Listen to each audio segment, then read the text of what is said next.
The wind howled like a banshee, rattling the windows of the small cottage as Meredith writhed in pain. Rain lashed against the glass, mirroring the storm raging within her. Dr. Ivan, his brow slick with sweat, worked alongside a young nurse, their faces illuminated by the flickering firelight. Each contraction was a battle, each push a desperate plea.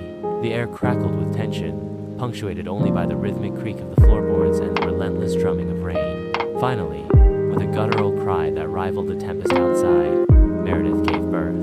A tiny, wrinkled form, slick with amniotic fluid, was laid on a warmed cloth. As Dr. Ivan checked the newborn, a strange thing happened. In the dancing flames of the hearth, a face flickered young, smiling, impossibly beautiful, before vanishing as quickly as it appeared.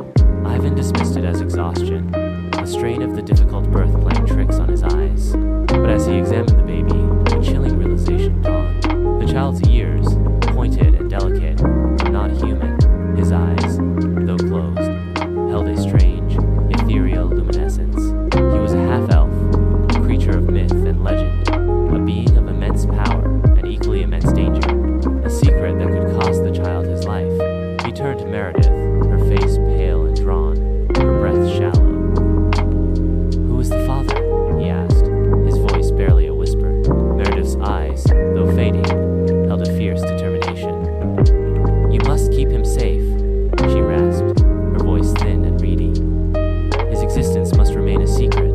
Powerful forces will seek to destroy him. They will stop at nothing." Her words hung in the air, heavy with foreboding. Weakness consumed her, the blood loss too great. Ivan, his heart heavy with grief and a growing sense of dread, tried to stem the bleeding, but it was too late. Meredith's final